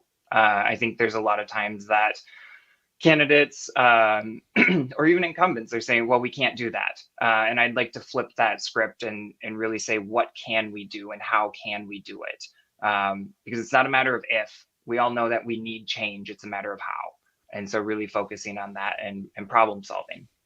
And you mentioned as well when we first talked to you in October, you also mentioned bringing a fresh perspective to things. So clearly that's a theme that you're still sticking with, that, again, we've seen plenty of familiar faces running for office at all levels. And do you feel like you're tapping into something where people actually want to embrace somebody new, anybody new, not somebody that they've already seen plenty of times? Yeah, I definitely think that. I think there's a lot of people that are tired. They're tired of the chaos. They're tired of the bickering, the fighting, the things that just continue. And the cycle just continues if we don't change anything. And so if you want to continue with that, I think there's some great options. But if you want to take a look at doing things differently and fighting for a different way, then I'm that person. I'm not going to be the bully that Derek Van Orden is. I'm the person that's going to be the leader that really makes sure that everyone is considered when I'm making decisions and making sure that everyone has a seat at the table. Because I think that what our community, and I know what myself is craving, is someone that's going to listen and bring people back together. We need to start having conversations, both sides. It's not about sides anymore. It's about how do we protect the American dream, make sure that all Americans have the opportunities that they need. And that's making sure that we're taking care of baseline things. It's making sure that we're taking care of healthcare, housing, education, making sure that people have food on the table and can give the opportunity to their family to build a better life or have a better life, and really focusing on future generations. As I've been going through the issues with each of the candidates, I've been starting with the prospect of a bipartisan deal to increase border security, which I would be the first to contend is not the biggest issue for voters in the 3rd Congressional District. And yet we hear Derek Van Orden talking repeatedly about immigration and the border. And yet he also earlier this week said that he would be no part of a bipartisan deal now that former President Trump has basically ordered Republicans in Congress to spike any kind of a deal that might actually make things better at the border. So knowing that that is the current incumbent's priority and position, where do you stand on that? I think we need to overhaul the immigration system. But I agree with you. There are bigger issues here in Wisconsin that we truly need to be fighting for. It's making sure that the Farm Bill brings resources here to Wisconsin. It's making sure that we're tackling the health crisis that we're having here in Wisconsin. It's making sure that we're tackling the housing crisis that we have here. Immigration is important. I think it's actually a key to our country's growth. But I also think that we have other things here that we need to be focusing on. And Derek is just falling in line with the Republicans and with Trump. And I think we need someone that's willing to take a different look at things. And I know he's been very vocal about it. But it's sad because he's not focusing on the constituents and the people here in Wisconsin that we truly do need to impact. Well, a focus here would involve playing more of a leading role by having that plum committee assignment on the House Ag Committee, and instead, while much of the federal budget faces the prospect of a government shutdown, the Republicans basically punted any kind of new ag policy for the better part of a year. And I wonder what you think that says about the incumbent and the Republican majority, that they weren't taking up anything directly related to ag policy for at least a good 12-month period. Derek isn't caring about Wisconsin. Derek's caring about Derek. And that's wrong. And so what we need is someone that's going to be like, this isn't about me. This is about my constituents. This is about representation. This is about fighting for the people of Wisconsin, the people of the 3rd District, and making sure that the Farm Bill does have impact here. It's making sure that there's different things. There's conservation in the Farm Bill. There's insurance perspectives. It's also addressing hunger. And I think that's something that we're seeing here is we have homelessness and hunger increasing in our community. And so if I were on that committee, I would be focusing on making sure that it gets through and making sure that Wisconsin has the resources and is actually getting something out of the bill. Our guest for this half hour is Eric Wilson. He's a candidate in the 3rd Congressional District in western Wisconsin, parts of central Wisconsin. We're going to continue our conversation with Eric in just a moment. First, a reminder that you can sign up for our newsletter. Go over to UpNorthNewsWI.com. Click newsletter in the banner on top of our homepage. Today's newsletter edition includes a story about a Wisconsin woman growing a tremendous Facebook friends group specifically geared toward Wisconsin women. We'll show you how American Family Field is going to be getting some great big new Jumbotron scoreboards. And there's also an article from me about the anniversary of Social Security. And we're going to talk more about Social Security, Medicare, and the federal budget with Eric Wilson coming up in just a bit. Live across the Civic Media Radio Network from Lake Wissota, this is Up North News Radio. Back in a bit.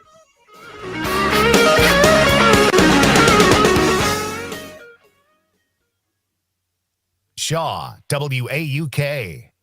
Think you'd like working with us at Civic Media? We're having fun and moving fast to preserve hometown radio across Wisconsin. If you have the right skills to join our team, let's talk. Civic Media is a proud equal opportunity employer committed to diversity and inclusion, along with the growth and development of all current and future employees. If you're interested or are part of an organization who wants to know more, go to our website, civicmedia.us, and click on the Careers tab. Matt Nair on air. I heard that new promo featuring Earl and Sandy Williams talking about being influencers. Now I cannot get the vision out of my head of those two doing TikToks. I think we should do a series of videos of Calvin teaching them how to be influencers, like teaching them how to dance. I'm not going to say I don't dance, but I'm not a good dancer, so I don't know. Matt Nair on air. Weekdays 10 till noon on the Shaw, 540 AM.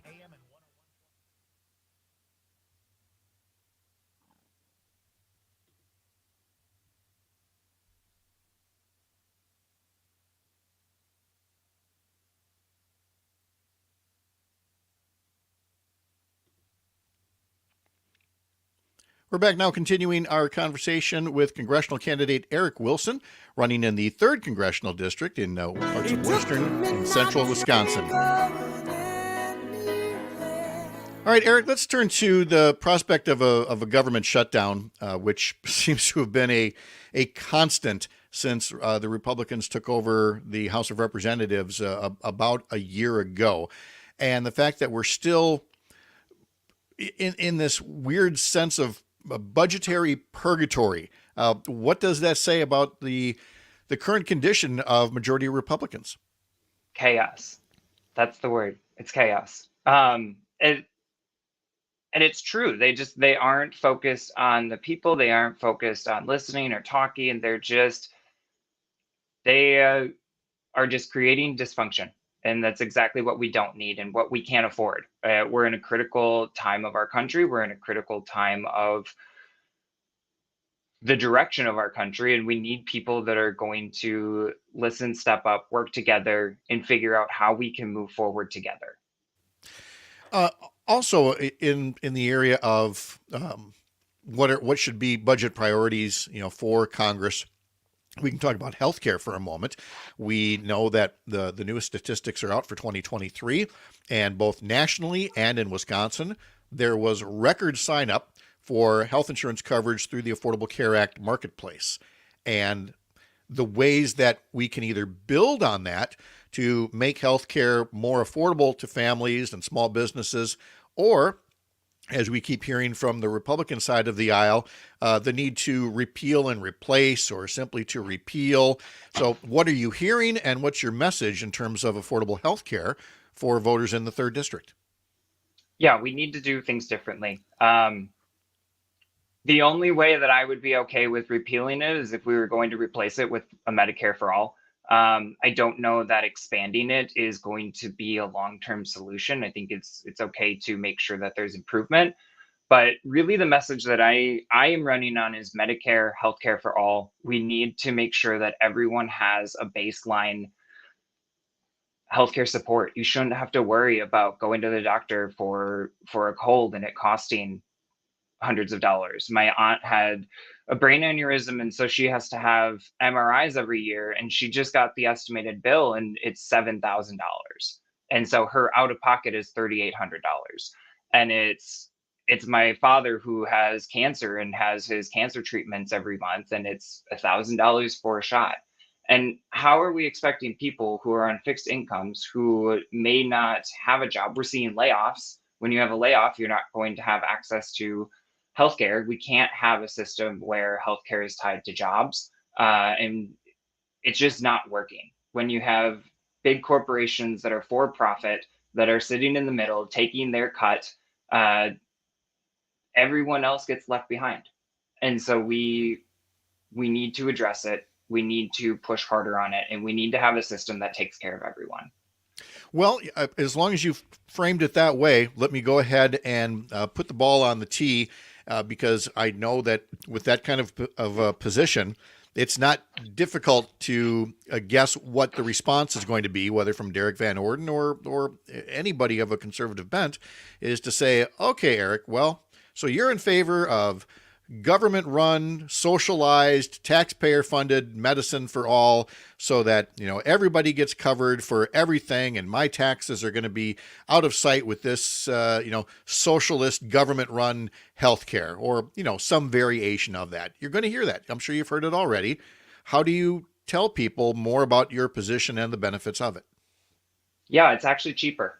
We're paying for it anyways. So when people have to go to the emergency room and aren't covered, if you think that the corporations aren't taking their cut or baking it into what they're charging, then I guess that's something we need to talk about. But we're paying for it anyways. The difference is we're paying to a for-profit company in most cases. And so they can charge whatever they want, and we don't really have a say about it.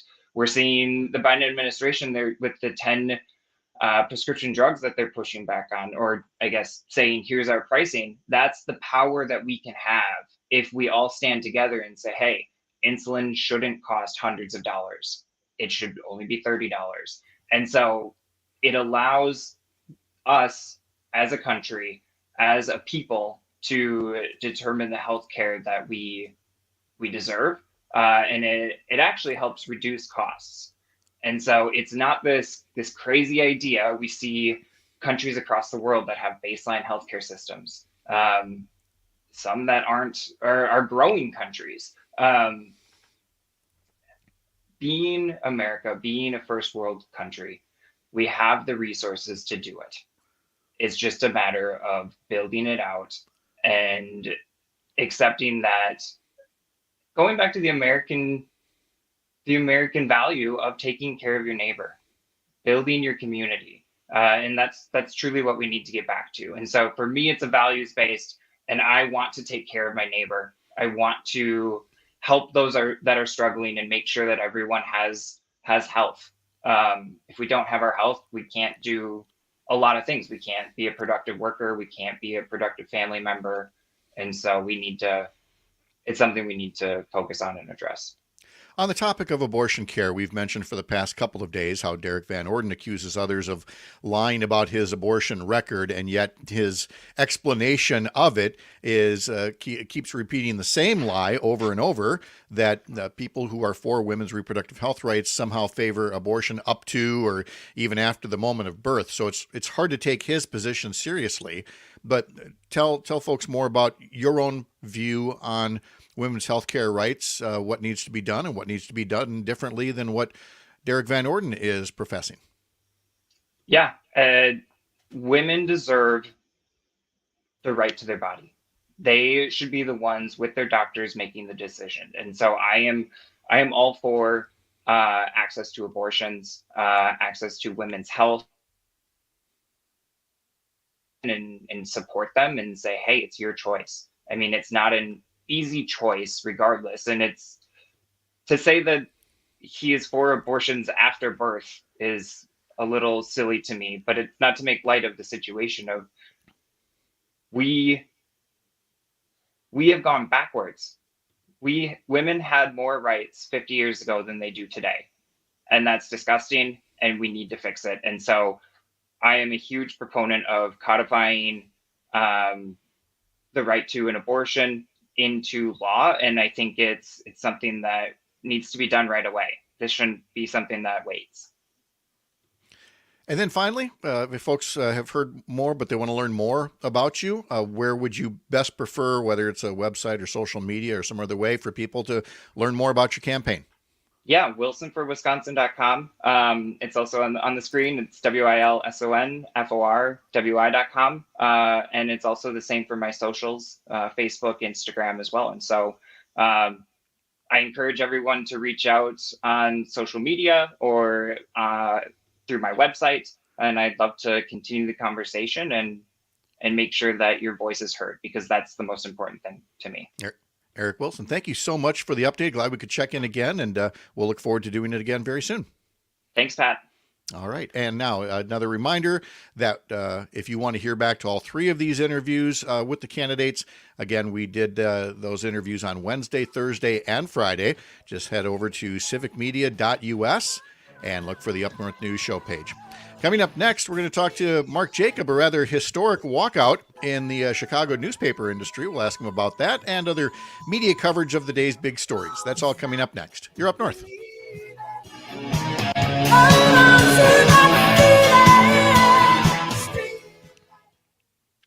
All right, and we are set. Eric, thank you again. WAU. Appreciate Thank it very you. much. All right, Yes, have a great thank you. weekend. We'll talk soon. All right. You as well. Yep, see ya. Bye.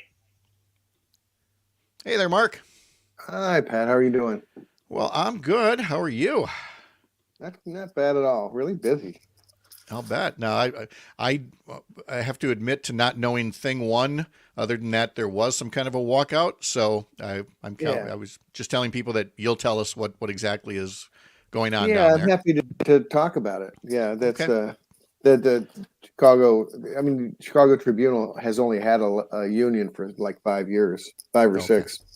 Okay. But and they still don't have their first contract. So it's more this vulture capitalism in journalism.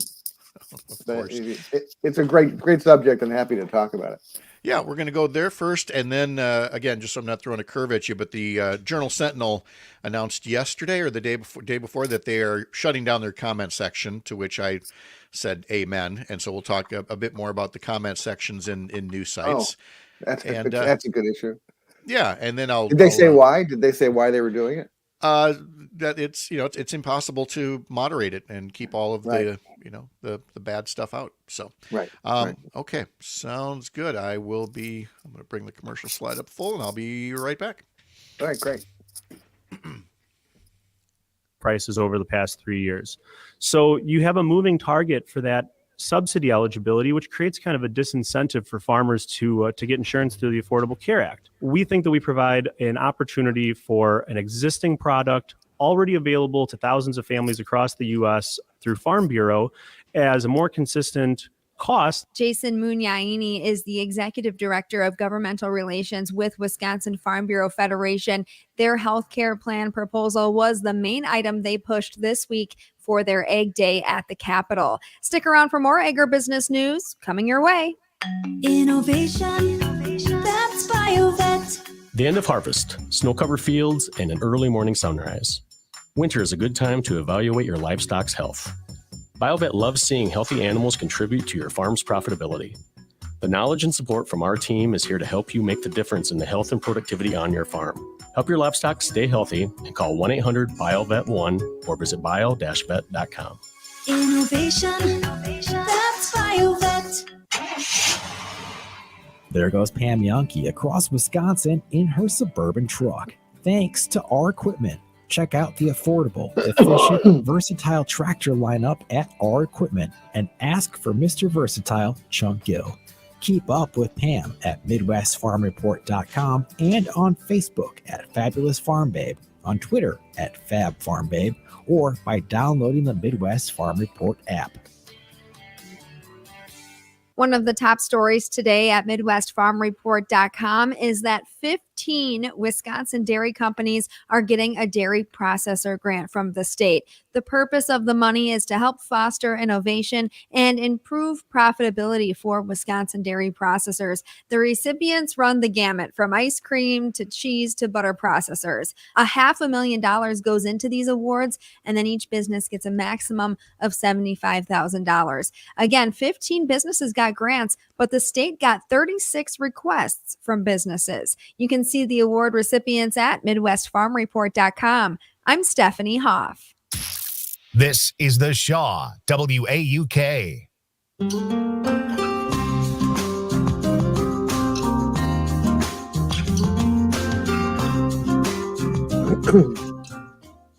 A mix of clouds and sunshine today. We'll get to 38 for a high this afternoon with wind out of the northeast at 5 to 15. Tonight, partly cloudy. We'll drop to 32 for a low. Tomorrow will be sunny with a high of 39. Sunday, sunny and a bit warmer with a high of 42. I'm meteorologist Sean Cable. Temperature now 30.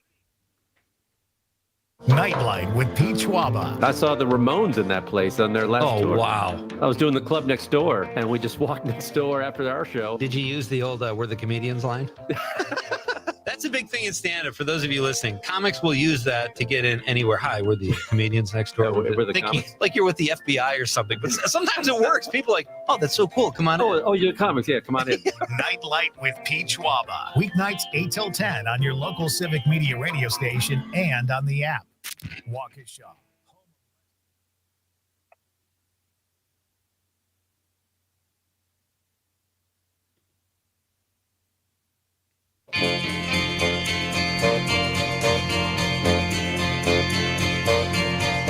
They say we're young and we don't know.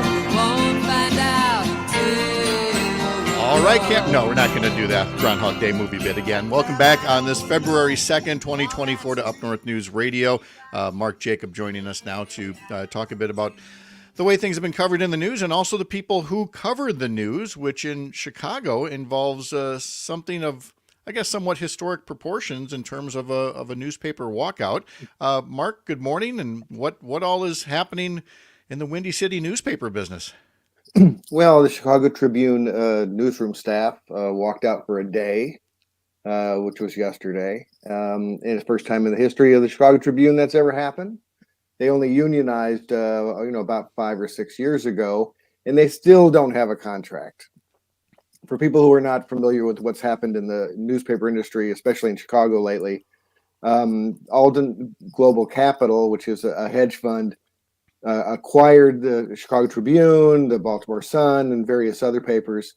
And they're what they call vulture capitalists. I mean, they buy properties, news properties, and they're not really super interested in them sustaining them for decades. They're more what they do is they jack up the subscription prices, hoping that people won't notice if more money is being taken out of their credit cards, or older people who have read newspapers their entire lives and don't want to change their habits. So they take advantage of that to jack up subscription prices, and they could slash the staff so their product is worse. And the Chicago Tribune has, which I used to be a member of, has lost 82% of its staff from 2006 to 2022.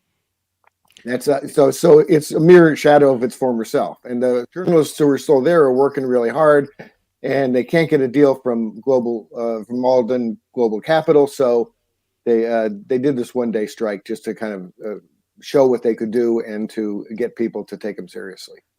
It seems that two things can be true at once in this case, that the news business in the internet age did not find a successful paid model right away. Gave it all away for free, basically, for too long to get people into the habit of putting value in news, good news coverage, and paying for it. But at the same time, it can also be true that, hedge funds and others take advantage of that and, again, practice this predatory behavior toward their own employees, basically take advantage of mistakes of the past, but now they're doing things that, can't simply be pinned on, decisions that were made 20 years ago. These are decisions being made now that are hurting, journalists, and they're hurting the communities that they cover. Right. And it's obviously it's a special industry, journalism is, because it's important to our democracy. Getting the public informed, with actual facts is by trusted and professional people is super important. I mean, in the journalists I worked with at the Tribune, they knew how to pour through records for months at a time to find out a couple facts that were important to people. I mean, the level of work and the level of investment is incredible. And so when you have an owner who doesn't really care about journalism, you're in big trouble. And that's what we're seeing more and more. And even the news outlets that still exist, and I know in Illinois, 1/3 of the newspapers have closed in the last couple of decades. And that's pretty much the way it's been nationwide. And so it's really important for people to subscribe to their local news outlet, I think. And you're totally right that people were in the habit of getting things for free, and then they ask people to charge for them, and then they give them less of a product. And so So that's a vicious cycle. And I don't blame the internet. I blame human beings' reaction to the internet. The industry really failed to realize what was happening and take advantage of it in a positive way. Oh, let's talk about humans and their interaction with the internet by moving to our next topic, and that is the Milwaukee Journal-Sentinel discontinuing their comment section, to which I personally would say, what took so long? But as one of the executives wrote, no one should have to listen to a few people standing bravely, sarcasm, behind fake names, lob racist or misogynistic taunts at them. A forum for ideas should not involve running debates on whose mother does what to whom. Allowing that only elevates bad behavior and only empowers bullies. And again, while I feel for the folks at the Journal-Sentinel, some of us saw that 15 plus years ago, and we were accused of being undemocratic with a small d, if we didn't mind if comment sections were shut up. But basically it's because, Mark, you can't possibly monitor it enough for the few to grow some flowers where so many would like to dump truckloads of manure. Right. And there's actually a point of law here where news organizations online were allowed to be considered platforms, not publishers. So they were not responsible. Like if somebody, posted on some comment section that I had robbed a bank, I would really have no recourse because I couldn't sue the news organization because they're not responsible for what someone posts because they're a platform. And that kind of get out of jail free card for news organizations meant that they allowed these vicious comments and then belatedly, maybe in a couple hours, took something down if somebody, alerted them to it. When I was in the news business, I always thought that was reprehensible, and I would say it too. And I felt like if you're going to do comment sections, you need to be reading every one of them before they go up. And that's doable. I mean, they could do it, but that would be an investment of personnel that, the news industry will not do today. Oh, no. I mean, it would take so much. And I can say that even from my very first experience with this was when I was still with Channel 13 in Eau Claire. And we're going back to like 2004 now at this point, when comment sections were relatively new, when news coverage on the web was relatively new. And we did a nice feature piece on a well-respected business leader. And after the 10 o'clock news was over, I was looking at the comment sections, and there somebody puts in something about how, this person, was sleeping around and, can't believe that he hasn't gotten caught yet. And I thought, well, you have to take that down. So I did. Of course, I come back the next morning and somebody's put it back up again. Right, you cannot possibly. And that was before these things called bots, where you can put 10,000 of the same comment on something. It is just not a sustainable model for a public forum. We all would have loved if everybody had behaved themselves and had this nice discourse, but like you said, that's simply not how humans, adjusted to the internet. Yeah, the worst one I remember at the Chicago Tribune was we had some story about a flooding of a Jewish cemetery, and we actually had people posting, "Yay, hey, what a great thing! Oh, aren't we happy about that?" I mean, it makes your brain explode to see what kind of some people will crawl out of the slime to post.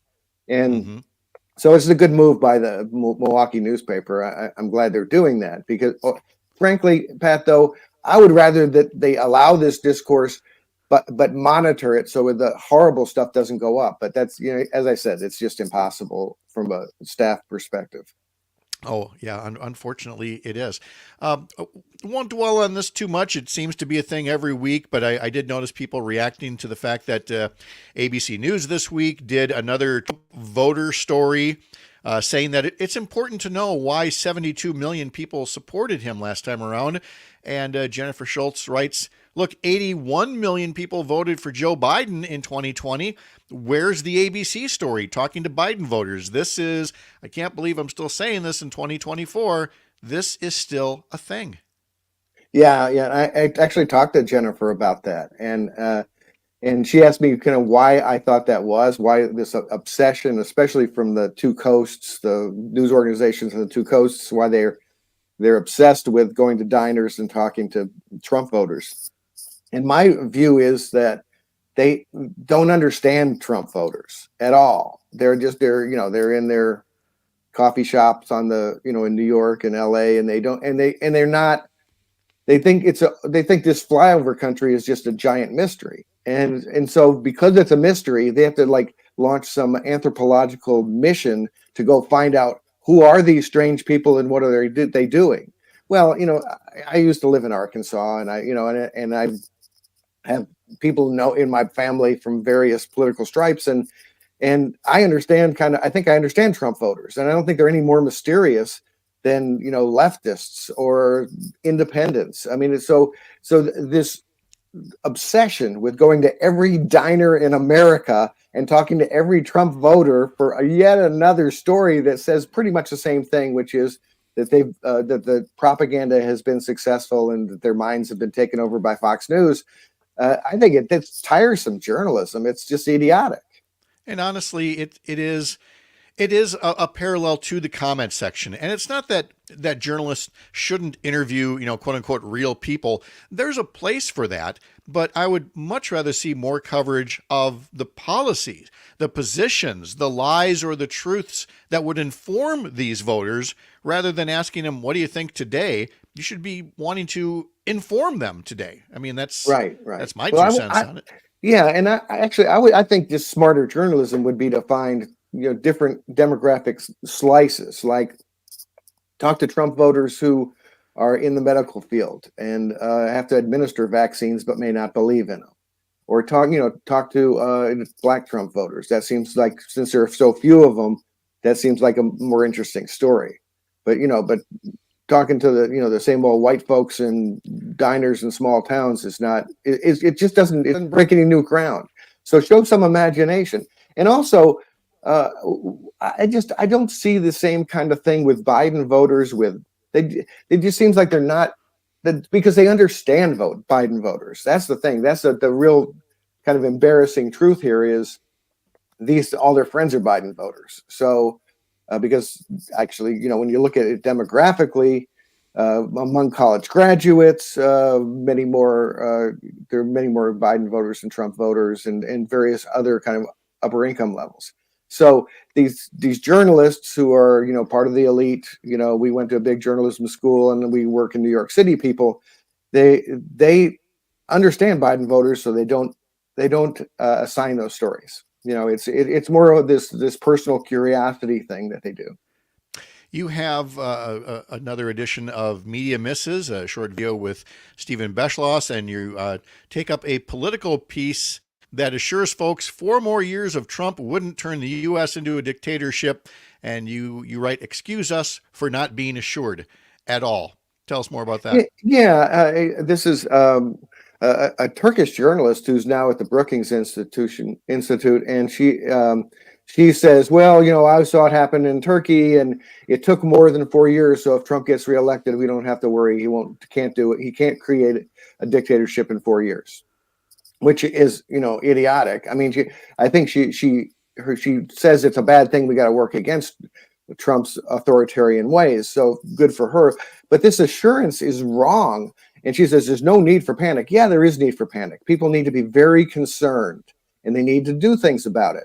And this idea that it's going to play out the same way here as it did in Turkey is stupid. I mean, if you look back to Nazi Germany, Hitler got a appointed chancellor, didn't even win an election. He got appointed chancellor, and within a month, the Reichstag fire happened. And within another month, the Enabling Act was passed, which gave him near total power. So, and by less than 6 months, he had banned every political party in Germany. So this idea that there's some model for how dictatorships take over democracies, and we got, don't worry about it. It takes more than 4 years. Is very unhelpful. It's the kind of assurance that if you believe it, you could be very regretful that you believed it.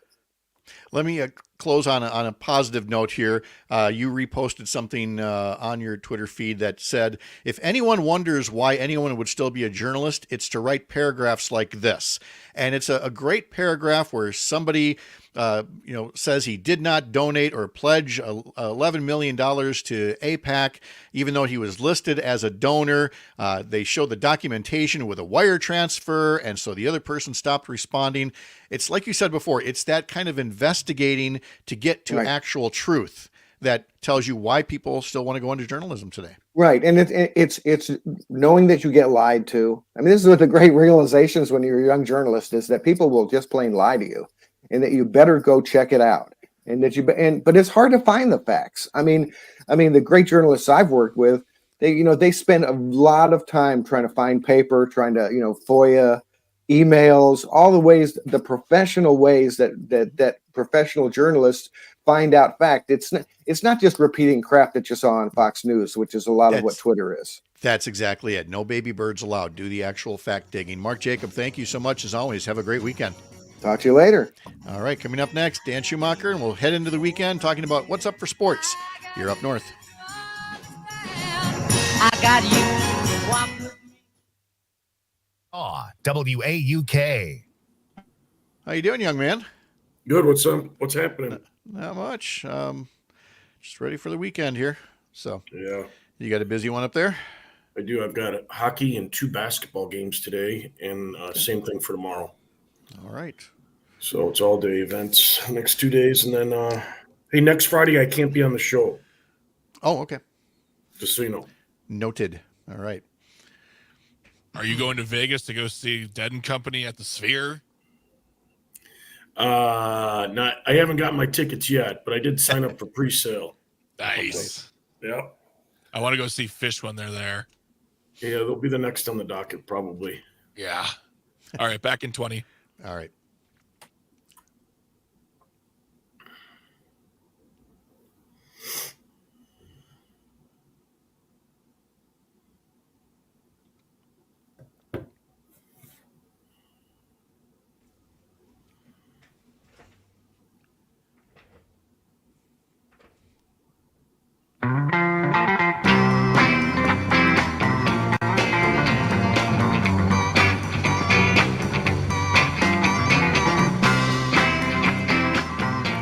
Dan Schumacher joins us now. He and Greg Bach always kick off our final segment of the week with a little Grateful Dead. What do we got there today, gentlemen? I don't know. What do we got, Greg? What was it? This is New Minglewood Blues. You bet. You bet. There was discussion over the commercial break about whether Dan has bought his tickets yet to see Dead and Company at the Sphere, the big giant golf ball in Las Vegas. I assume both of you will want to travel to your new Mecca at some point. I do want to go see a show there. Yeah. Okay. Yeah, it's supposed to be pretty incredible. I knew somebody who saw U2 there about a month ago, and it was incredible. They said he said you get so distracted because of the amount of light show that goes on. The whole place is like one big video screen, inside and out. It's a $2 billion venture in Vegas to do this. So the Dead will be there for 17 dates over 2 months. So it's the new wave where they call it residency. Isn't that what they call it, Greg? They call it residency. Yep. So it's no different than what Sinatra used to do. Yeah. Wayne Newton. It's not They've Wayne been doing Newton's it Vegas since- anymore. Yeah. They've been doing it since Las Vegas was taken over. Yeah, it's just the venues are way more expensive now. You can't talk sports without noting that Corbin Burns is gone. The Orioles got him in a trade with the Brewers last night. The Brewers get left-hander DL Hall, infield prospect Joey Ortiz, and a draft pick. And the Orioles get the 2021 National League Cy Young Award winner from a team that no longer has Corbin Burns and also let Brandon Woodruff become a free agent. Dan, I know you're more of a Cubs fan, and you went and got Craig Counsell, but even a Cubs fan probably has to feel a little something for the Brewers heading into this year. I don't know what they're doing. I mean, they got rid of their manager. They're trading away their best player. I mean, they better. I don't know what they got for Corbin, but it better be monumental in a rebuilding structure type deal. They got 2 players and a draft pick. Yeah. And money from all the taxpayers for major improvements to American Family Field. So you might be watching a loss, but you'll see it now on 2 jumbotrons that are in the stadium. So we got it's gonna be like your grandma's house. There's gonna be a jumbotron on top of the jumbotron. Yeah, basically. Yeah. The other one is over the right field bleachers. So I mean, it looks a little odd as I was looking at the mock-up, but hey, you got to make those games an event, especially if you're watching a game that's not going the way that you'd like it to go. So we will see. Pat, do we have any snow on the ground at Lake Wissota? No, we have nothing. We have lost what Neither do we. remains.